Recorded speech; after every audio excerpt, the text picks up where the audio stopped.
civilmedia.mk. Слободно, независно, отворено.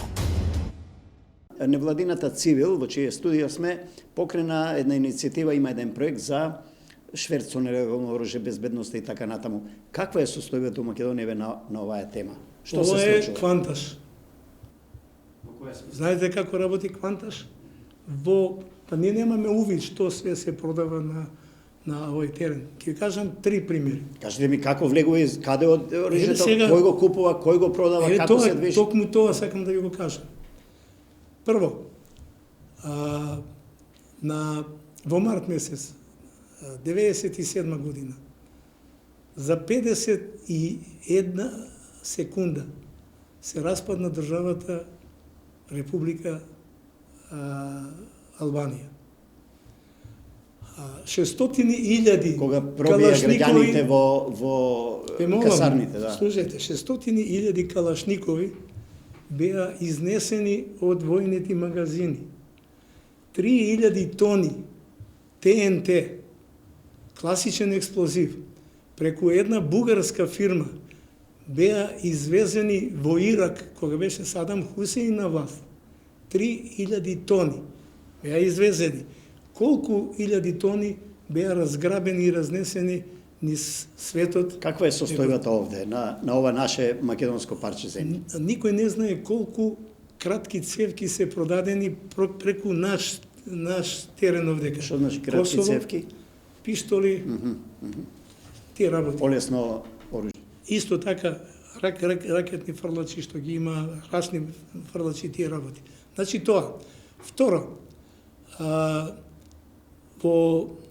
на 6 ноември 91 година во Скопје дојде, гостуваше и донесе 2 шлепера оружје Аркан.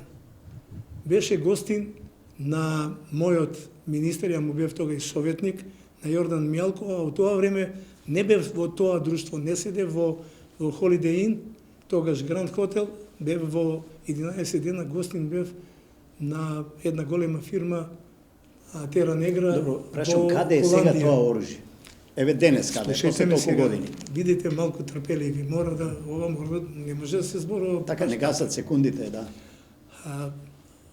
Аркан го донесе, беше гостин на Доне, сега моментот не ми текнува презимето, директор на Македонија Турист, поштално го присвои Holiday Inn.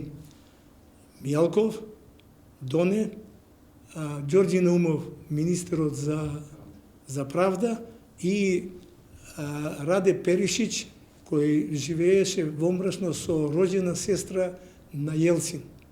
Тој го донесе заедно со Аркан оружјето овдека и тоа оружје, бидејќи у тоа време Тоа беше за овде или за извоз? донесено за овдека. И тоа оружје заврши на Пелистер под контрола на Црномаров. И до денеска никој на тоа не даде одговор. Имаше некои акции за собирање оружје? Таа акција, ќе ви кажам, се вика Килибарска лисица, така е нарекува од Умпрофор, јас ја мајтапев, затоа што успеа на ова подрачје кај што на секого кој ќе му бркнеш на бит пазар од джеп, ќе му дадеш некој од оружје, они успеа со кубури, со Зошто само на бит пазар лоцирате по национална некоја линија? Не, па таму на може бит да се пазар купите, како пазар, да. Како пазар. Инаку да ви кажам, најголеми шверцери на оружје не се како што ја мислите, како што некој мисли албанците. Не. Тука има неколку македонци која партија на власт. Како државата го превенира да се заштити, да го слушајте ме сега. Оружјето што беше трансферирано на Пелистер преку еден мој близок соработник беше се вклучија некои структури од полиција во крчмење на тоа оружје и во Кравари, во акција една оперативна, беа евидентирани 42 сандука со муниција за долги цевки, голем дел за кратки цевки, золи, тешки митралези, се тоа. Прашав, намената им е за паравојска или е намената за шверц натаму? Еден дел, човекот од Кравари со синот, од Кравари го носи кон Скопје. Вклучени се моите студенти од тогашна СДБ и го следат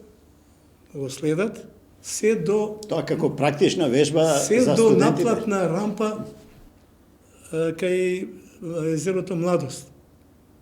И тука вршат реализација. Го зауставуваат, цело време снимаат со видеокамери, со сите тие работи, го зауставуваат, го взимат целиот тој арсенал, голем дел од арсеналот, бидејќи во комби го вози, а син му напред со Мерцедес прави, го чисти патот. Кај што има полициска патрола, застанува да ги прашува нешто, овој си минува. Добро уиграно, све така. Тоа така се работи. Ја го прашувам мојот, сега нечем да го именувам, тогашен мој студент, шеф на испостава на државна безбедност во Битола. Добро бе, кажи ми, кој те учел тебе, кога сте оделе од Кравари на кај Скопје? Зошто сте го апселе на езеро Младост? Зошто не оставивте да го однеси, кај што ќе го предаде, ќе го апсеме и тој, значи ќе се. Ланецот е прекина, И значи... тој, да, тој ми викал, знаете, професор, не, знаеш ли што?